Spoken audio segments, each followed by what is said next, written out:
showers, hard bed, simple food.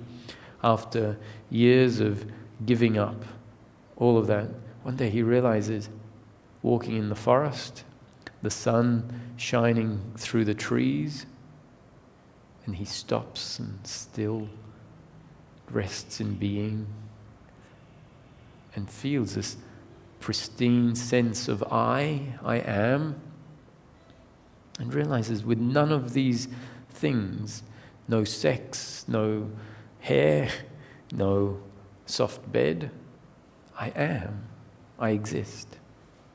And there's this realization of the innate being of the human being that maybe was unrecognized. And there's a joy that comes with that. Actually, a peace is what is more consistently available, but there are moments of joy. And so after that recognition, I am, even without all these pleasures, the monk really could go and, hand his robe into the head monk and say, thank you very much. I really appreciate everything. And I'm now going back out there to live life as an ordinary human being in daily life, understanding my connection to Source, realizing that I'm never disconnected from Source, and then that monk can enjoy the pleasures and pains of life. And when it's pain, it's not enjoying, it's enduring the pains of life, understanding that that will come and go. That's the nature of the flow of life, sometimes pleasure, sometimes pain. And the attachment is no longer there. The belief that my completeness is dependent on outcomes, no longer there. So that's why they're a super enjoyer. So when the person who's attached to outcomes is enjoying a pleasure, sometimes we're not even fully enjoying it because we're wondering about what happened in the past, what might happen in the future, what will happen when this pleasure ends. And that thinking will disturb the enjoyment of the pleasure. So the super enjoyer is fully focused on the pleasure, not worried about it ending.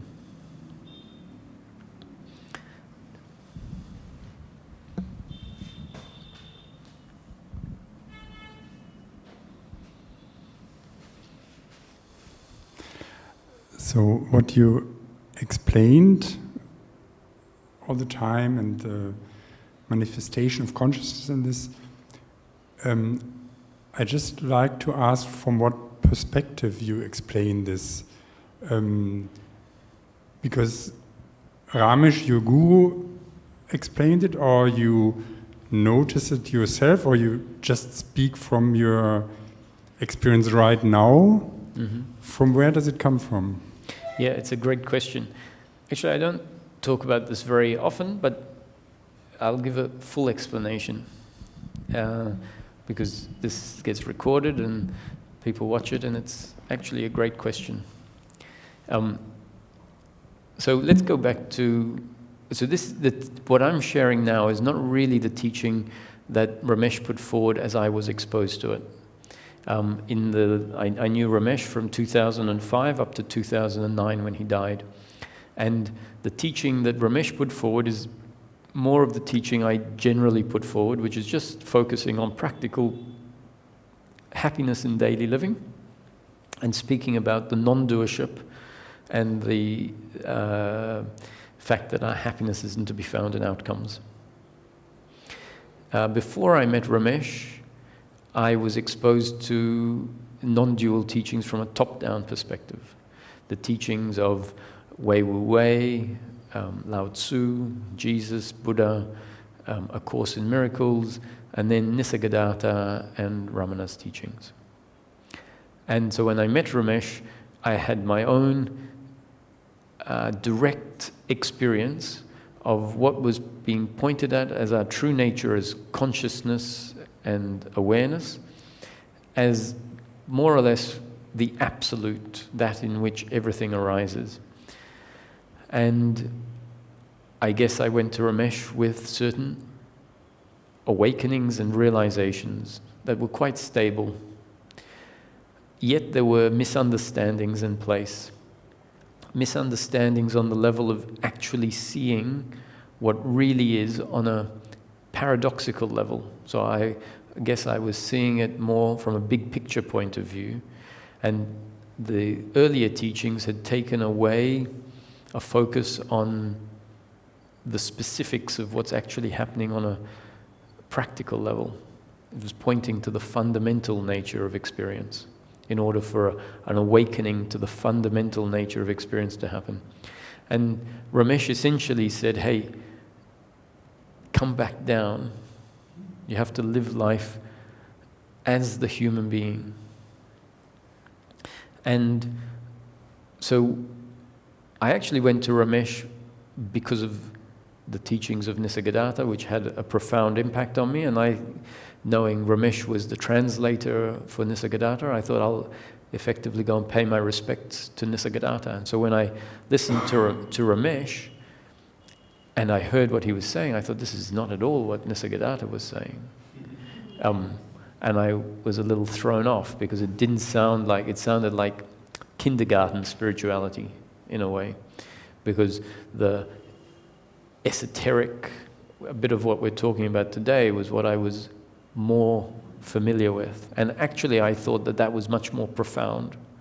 I thought all this talk about being the individual and living life, choices and all of that, I thought that's not very profound. It turns out I was very wrong, and luckily my destiny kept me there long enough to realize, first long enough to have the teachings thrown at me in a way that allowed me to have certain realizations, all part of destiny as the teaching puts it forward. And so I speak very much from my own experience. If people were listening to the teachings Ramesh put forward and the way I put forward, I actually now sometimes put forward the teachings word for word in the same way that Ramesh put it forward. Some of the phrases are literally word for word.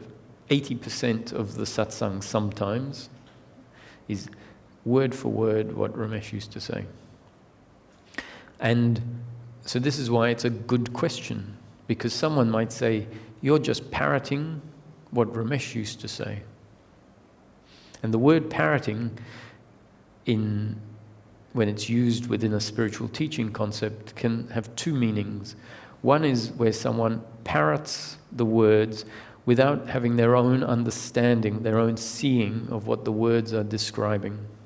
Because the words actually, any wisdom teaching, the concepts are putting words onto what is known, what is directly seen. And it's very easy for someone to memorize scriptures or become a scholar and then just express their knowledge, their intellectual knowledge. And so that is referred to as parroting, where you just parrot what you've read. And at some point, Ramesh was having a conversation with Nisargadatta, and Nisargadatta was essentially telling Ramesh that he should speak, and he said, you won't be parroting my words. And when Nisargadatta said, you won't be parroting my words, he was talking about parroting in a different way. What he was obviously foreseeing is that Ramesh would talk about the same subject from a very different angle. So really he's saying, you won't put forward the same teaching that I put forward, which I can vouch for, because when I got to see Ramesh for the first time, I thought, what's going on here? This is nothing like Nisargadatta's teaching that I was familiar with. And why is it that I will use the word parrot, but I would say, want to make it very clear, I'm speaking from my own understanding, not just repeating words that Ramesh said and I memorized it, but it's as life is seen directly moment after moment after moment. And the practical manifestation of this knowing is continuous unbroken peace of mind in daily living. And so my experience, I wouldn't be able to sit here and talk confidently if what I'm speaking about wasn't my direct experience. So why is it that I am parroting Ramesh's words, and Ramesh was told by Nisargadatta, and it turned out to be true, you will not parrot my words? In practical terms, I'll explain why this seems to have happened. Is when I went to Ramesh, I went with a fairly deep understanding, and peace was a large part of my experience in daily life. It wasn't complete, but there was a lot of peace. And so I went with my own understanding, and often when Ramesh would say things, I'd have a mental disagreement with it, because I wasn't seeing life on a daily living perspective particularly clearly. And so I would say, well, couldn't you say it this way? And Ramesh would say, well, you could say it that way, but I think you'll find that the way I say it is more clear, more accurate. In fact, Ramesh had a great respect for his own teaching, and someone might think, well, that's very arrogant of him. But he had a very deep understanding of non-doership. He wasn't the doer of the teaching. And yet when you see you're not the doer of something, you can still appreciate something. You could still be a woodworker or an artist and realize you're not the doer, but it's all happening through you. And at the end of it, you can look at your painting and go, wow, that's actually really nice. And if someone says, that's an amazing painting, you can say, thank you, I'm glad you like it. Deep down, there's an understanding, well, I can't take full credit for it. I'm not the doer, but I can appreciate that you appreciate it, and I can appreciate it myself. And so Ramesh would often say, he said, this teaching is one of the clearest teachings that he has seen. And time again, I would have an issue with something he was saying. I would think, why is he saying it like that? That's not my experience. I'd prefer to say it this way. And whenever I had that issue with Ramesh and what he was saying, and I'd have lots of mental debates in my head, sometimes debates with him, in the end, something would click, and I go, what he says is so accurate. The concepts are so perfect, is what I experienced for myself each time there was a click, and I saw exactly what the concept was pointing at. No, his way is better, and what his way showed me was the seeing of what he was pointing at. So it revealed for myself an understanding, my own understanding. And now when I explain it to people, when I share these, I see the obstacles that have been put in place by some of the top-down teachings, which is what he saw. He'd find people coming to sit in front of him from ashrams around India that had different teachings, and the different teachings were serving their purpose. They were doing their job. But then another teaching might need to do a little bit of refining, because a teaching that's pointing from one angle can't suddenly refine any misinterpretations that are bound to get it put in place because it's continually pointing from one angle. Because if it started doing that, it would dilute the power of the teaching. So the way spiritual teachings work is someone has to be very focused on what they say, understanding that some errors will be put in place, and trusting that the process of life will take that person where they need to go to get those errors refined, or they'll get refined within the teaching itself. And so Ramesh would find people sitting in front of him with a lot of confusion about daily living. And so the concepts are there, for example, saying, there is a person. A lot of people have an awakening and say, there is no person. And I know from my own experience, I found myself in that position. No, there is no person. What I had really seen is there is no doer, and there is no person as a separate independent entity, and that life may not be as real as it seems. And so when we see that, we say, oh, there is no person. It's not real. It's not as real as I thought. And so we can go around still in the experience of life, and the person is essentially saying there is no person.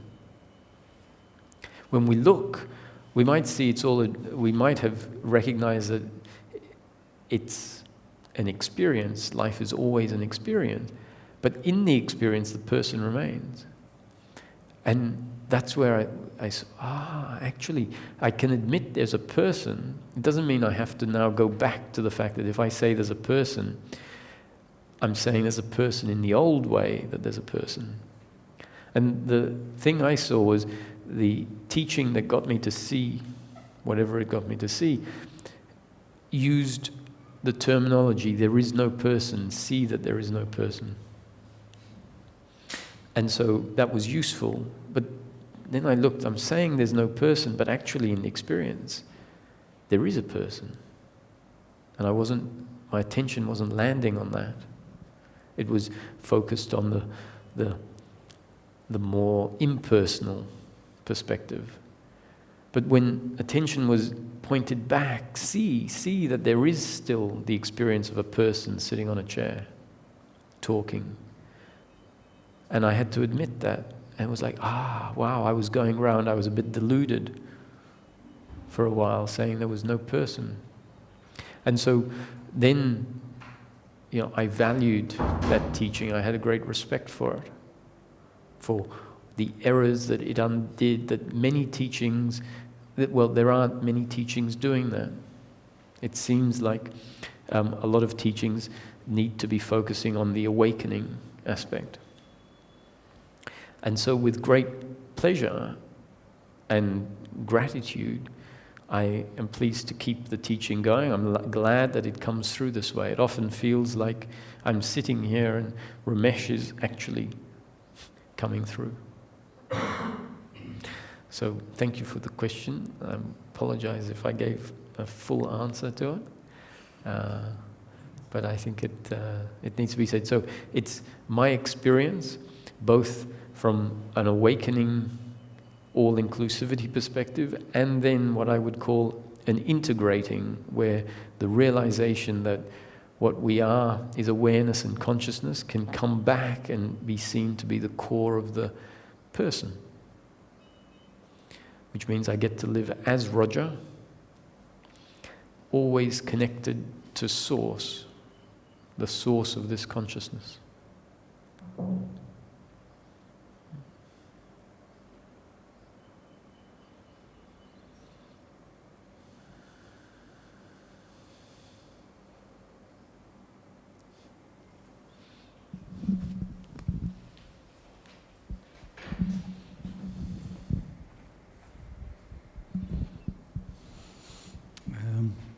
I really enjoy what you have been saying. And in this context, I have a few questions. There was this talk about the enjoyer, and also about what you said also yesterday, that realization is not yet moksha. You said that. I have the impression that you realized, let's put that, but through Ramesh's teaching, you got moksha. Yeah? Okay. A fuller version of it. But carry on. That's what I want to verify, because I'm busy with that myself as well. Okay, I could say I know who I am. This vision you are. That is familiar for me now. I'm studying Advaita Vedanta for your information. But the interesting point is that, contrary to what I believed before, what you find in these Zen stories, that the master utters 3 words and then the student is completely transformed and lived forever happily.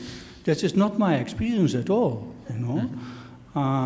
And actually, that, fortunately, because it's very interesting, this path, when you know who you are, but you still feel being pushed by what they call then vasanas, these tendencies, and sometimes you don't even know what's happening, you know. I think that's what happened to you with Ramesh, you know, and that he was very helpful in that path. So that's what I want to share, actually, because I'm just busy in this process, and it's quite an adventure, you know. It's really, and I don't know where it will end, and I don't mind, actually, because it's fine. I'm kind of two persons, you know. I'm this Diederik, what is my name? So, oh, this is Diederik's doing this and that. And then I get lost in Diederik and then get angry, for example. And then maybe a few moments later, this is funny, why I was angry. Oh, so stupid, actually. And so this is what I want to share, you know. And maybe you want to comment on that, I don't know. Yes, sure. Well, just to, so because we're a little precise with words, just if anger arises, we shouldn't expect anger to stop arising with realization or freedom. Anger will continue to arise as a biological reaction. I think what you're referring to is the blame that extends horizontally in time after the anger. You know, what I mean is that there is an often quite stupid situation, you know, in the supermarket. So somehow I don't get served as you want. And all of a sudden I get angry and taking it out on someone there. That's a happening. Don't worry about it. No, not. I'm talking about observation. It's not to worry. Yeah. But then the anger goes down, and then I feel, of course, the pain of the anger. And then I think, what's this all about, you know? It wasn't necessary, not any judgment, but I think it's a learning process. Yeah, but you know, this is very significant in my process. I did think that, you know, if we're not attached to outcomes, so this is the thing, if I'm not attached to outcomes, then why would I get angry? Right? Sure. That's the conclusion. I'm not attached to outcomes, so anger one day will stop. The logic is not as correct as I thought. The reason we'll get angry even if we're not attached to outcomes is just based on the biological makeup in the moment. Just like if you put your hand in hot water, even if we're not attached to pleasure, if it's under very hot water, which is pain, biologically we move the hand away. Right? So a non-attachment to outcomes doesn't mean that we will leave our hand under very hot water. It moves away. And in the same way, if we're at the shops and we've parked our car and we've done our shopping and we're walking back with our trolley and we get back to our car and a big truck has wiped out the side of the car, all the doors are pushed in, it looks like you know, and you're pushing your trolley and you turn the corner and you see the side of your car wiped out. Sometimes we think that non-attachment to outcomes mean we'll keep walking, we'll open the boot, put the things in, close the boot, hop in the passenger side and drive off. But in the same way, you know, we come around the corner, it's like something is going to happen. We see something and it's not what is usual, and there'll be a reaction, and the reaction can be, you know, we could start laughing, or we could start crying, or we could, you know, swear. In that part is the biological reaction according to the circumstance. And even if afterwards we see that the anger, if it was anger, is less painful than if we started laughing. But they're just different pleasure or pain. It's not about our understanding, it's about our biological makeup. What is very significant is after that has happened, just a momentary reaction, what happens afterwards? Is there blame towards the person that did something that created pain? So I find that occasionally my temperament seems not to get angry really. But sometimes if someone's pushing, I'll turn around and say, stop pushing me. And it's appropriate in a way, biologically. It just comes up. Stop pushing me, there's plenty of room behind you. No, I think it's very stupid to decide not to get angry, but anyhow you're not able to. No, we can't decide anything. That's it. Life is all a happening. Yeah. Right? So. And as long as we start to see these things as a happening, not my doing, not in my control, then the resistance for something that's not in my control falls away. The resistance is, I shouldn't have done it, this shouldn't have happened. Once life is seen as a happening, there's no more involvement on an attitudinal level with what is happening. And that doesn't mean that if I get angry, in the next moment I'll turn around and say, oh, I'm sorry for getting angry with you. And that's another happening. Yes. It doesn't make us detached on a feeling level, which is great. That's actually what, if the process goes a little bit askew and we become too identified with the impersonal, we can actually become a bit detached from daily living. Yeah, that's not what I'm aiming for. No. No, yeah, my experience is that detachment gives you actually more involvement because you're more free to act. I'm not hindered by, not so much hindered anymore by what should be. You know? So I often don't know what's happening myself. Mostly of the time that's nice. But my example was that I got angry, and actually afterwards I thought it was rather silly, you know. I could have behaved in a more dharmic way. I thought, and then I laugh at myself, and but I like that process because it's liberating somewhere. Because I think I'm learning there, you know. Not that I won't do it the next time because I don't know, but seeing myself acting, I learn a lot, you know. Yes. I'm not all the time seeing myself acting, but that it's happened, it's fantastic, you know. It's very beautiful.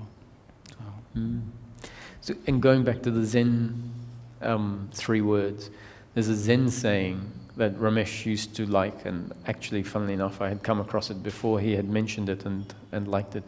The Zen saying is that awakening happens spontaneously in an instant, and deliverance happens gradually.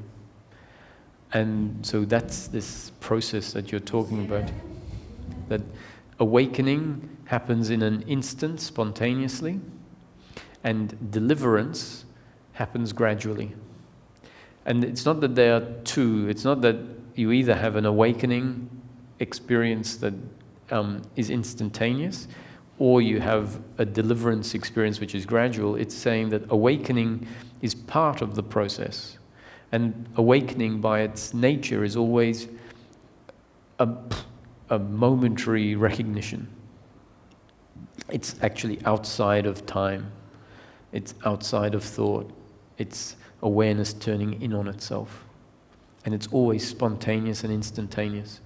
But after that, as you said, it doesn't have the effect of magically wiping out all of the vasanas and samskaras, all of the ingrained beliefs of personal doership and attachment. That process happens over time. And frankly, even the spontaneous awakening experiences that people talk about, I had this spontaneous awakening, it baffles me sometimes that a circle is drawn around the experience as if nothing came before. And even if someone says, I was never a seeker, I didn't read any books, still there was a life experience that came before. And even if they'd say, well, my life experience didn't have any impact or didn't have any content that would seem to be related to the spontaneous awakening, then I'd say, well, there could have been some other befores that you're not particularly aware of that primed the situation for a spontaneous awakening. So my point is that a spontaneous awakening is not as independent from what comes before as we sometimes think. There's a process, and then after there's a process. So Eckhart Tolle's story is one that seems like, it was spontaneous with nothing before it, but in fact it seems like he was quite a scholar and quite interested in these topics. He also had a lot of suffering, which in itself is a very interesting teacher and conditioning. And even if we put all of that aside, in his story, something very interesting is there. He said he was sleeping at night, or trying to sleep, couldn't sleep, feeling a load of suffering, and the thought arose, I simply cannot live with myself. And as soon as that thought arose, which was recognized by awareness in the working mind, another thought arose. Who is this I that I can't live with? Are there two? And at that point, it's said that he went into a sort of a mystical spiral spin where probably wasn't aware of the room or whatever. So something then happened, but it was preceded by a movement of intellect that led to a realization. And then, as the story goes, I just read one story, I'm not sure how accurate, he woke up in the morning and everything was different. The sounds were different. I think he saw a drop of dew on a leaf and it looked amazing. So something had shifted, and we might think, okay, that's where he was enlightened. It turns out he sat on a bench, as far as I know, a park bench, doing not very much for a few years. And that may well have been a period of a lot of contemplation, a lot of understanding. If you read his books, there's a lot of insight about body movements and energies, the pain body and all of that. I don't think that writing just came out of nowhere. I think it came from a experiential awareness of what was now happening through his body after the awakening, where he could, from a different perspective, still see the remnants of the past traumas and would at least watch it all unfolding from a witnessing perspective. I would hazard a guess to say that suffering continued to happen in that period of time, but it was not a suffering that felt the same way or wasn't as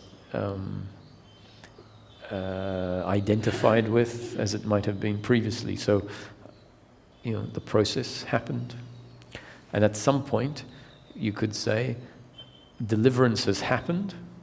And when would you say deliverance has happened? Deliverance, you could say, has happened when you find yourself having gone through life and you look back and you think, oh, actually for the last 6 weeks or 6 months, suffering hasn't arisen. And that's when you might say, oh, so it's happened. So liberation, moksha, to me is the end of suffering. The period where the suffering is still arising and it's witnessed is a period where there is much more freedom. There is not total freedom because the suffering is still coming up, and yet we're not interested in it. We're not concerned by it. At some point, even that suffering that kept coming up stops altogether. And so that to me is liberation or moksha. And the other is self-realization or awakening. And so that ties in with the scripture's pointer. Don't mistake understanding for realization, and don't mistake realization for liberation. And in that case, understanding is talking about an intellectual understanding, which is the beginning of the process, very useful. That intellectual understanding then starts to be the basis of contemplation and investigation, and the understanding goes deeper and deeper. And in certain paths, it will create an awakening, a realization of the core of who we are. And then that carries on. And eventually, we're left with the the complete dissolution of the false ideas of who we are, but left with the human being still there.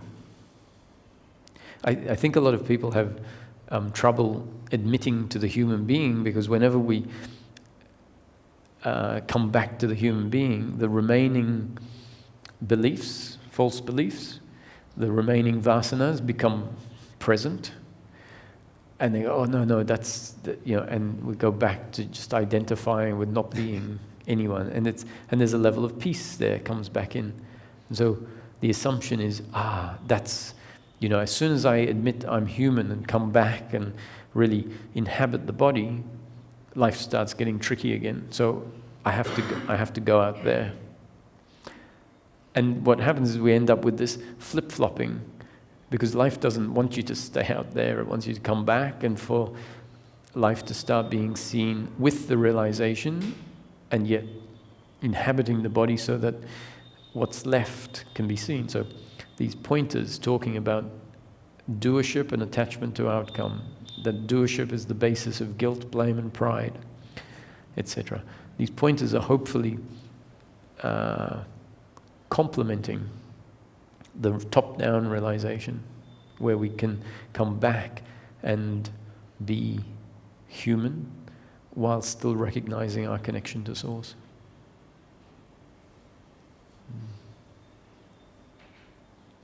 How are we going for the time?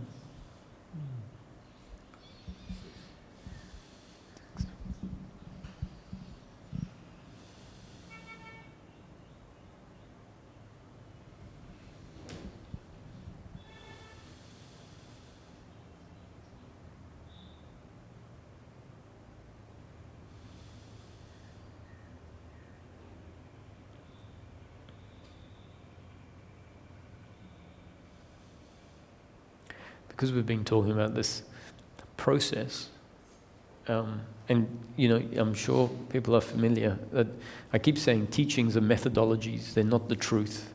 They're a science, in a sense, a science that has been developed based on life delivering the undoing of mistakes for someone, and that process being understood, and then the person wants to share that this is the way that as a human we can live. We can live free of suffering. So wants to share that with others, sees the others suffering, and then realizes, oh, that's not working. How can I explain it better? What methodology can I use to bring about the shifts that happened for me? So that's how teachings get put in place. So some teachings will actually say there is no process. They say that for a reason. They say it because the mind, the thinking mind, is always looking into the past and always looking into the past and looking into the future. And so a teaching that says there is no process, all there is now, is trying to get the mind to focus on what is right here instead of having a story of past and future. And the idea that spiritual seeking unfolds as a process can prevent us from seeing the spontaneousness of life.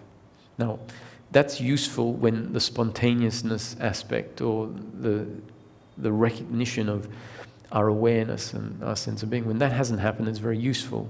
But once it's happened, we can come back and see the story is a story of time and space. And I don't care how much someone says there is no process. The fact is, there was a time when you weren't suffering, or when you were suffering, and then changes happened in time. They go, no, that's all a story that you have. All there is this now. And I see exactly where, but at some point, you need to be slapped across the face a bit and say, you're saying there's no process, you're denying the memory that is part of this moment. Now, the memory doesn't mean it's absolutely true, but you can see in each moment, the experience is created with memory in it, to create the impression of time and the impression of a past. And so you have a memory of a time when you were reading this book and then that book, and you went to this retreat and that retreat, and you had this insight and that insight. So we have to then start to hold the two together. I can say there is process, and yet there is only this. We hold the two together. That starts to be integrating the understanding. Because the story of life, even though it's a spontaneous creation, undoubtedly is a story of time and space. And even a teacher that is teaching, no, there's no time and space, it's just here and now. When they come out of satsang and someone says, where are you going to be in September? They don't look at you as though, I don't know what you're talking about. They say, in September I'm going to be in Montreal. Or you can see that person who's teaching that there is only now still functions as if there is a here and a there. They move towards a toilet that is not here. When the biological urge to go to the toilet, they move towards the toilet. It's not, what do I do with this urge? It's just here. They function as if, so we can see it's a teaching. Either they might be deluded, they might not realize that the experience is an experience of apparent, if we want to say that, apparent time and space.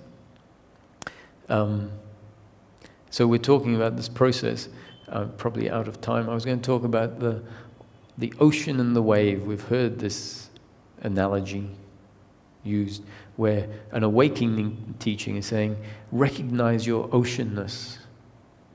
Recognize that as the wave, your fundamental essence is ocean. And with that teaching, eventually there might be an awakening to the fact that, at my core, if I go down into the depth of my being, I find that the wave is actually made of ocean. And then for a while, the wave is convinced it is the ocean and that it's not a wave. And so now another teaching has to come along and say, hang on a sec. Now, recognize that the wave is still there. That in practice, you are in the form of a wave. And so the next part, after the awakening to the fact that the fundamental essence of wave is ocean, the wave needs to come out of its delusion where it's saying, I am the ocean. And realize, no, I am a wave, but I am intrinsically one with the ocean, connected to the ocean, not separate from the ocean, made of ocean, and yet I have to live as a wave for as long as the wave carries on, and when it tapers out, it will then reintegrate back into ocean. And so that would be the integration. That's part of the deliverance, to come back and stop denying the waveness. But there's a difference. Previously, the wave thought it was a wave and that it had nothing to do with the ocean, separate from it. And now there was the awakening, and it's like, I am the ocean. No, not quite. And so it's like if we say, I am God. Right? There's an aspect of that's true. I don't have the creative powers of God. I can't suddenly direct the clouds and move cars and trees. I do know the aspect of God that is functioning through me, the aspect of awareness and the sense of existence. And that's enough.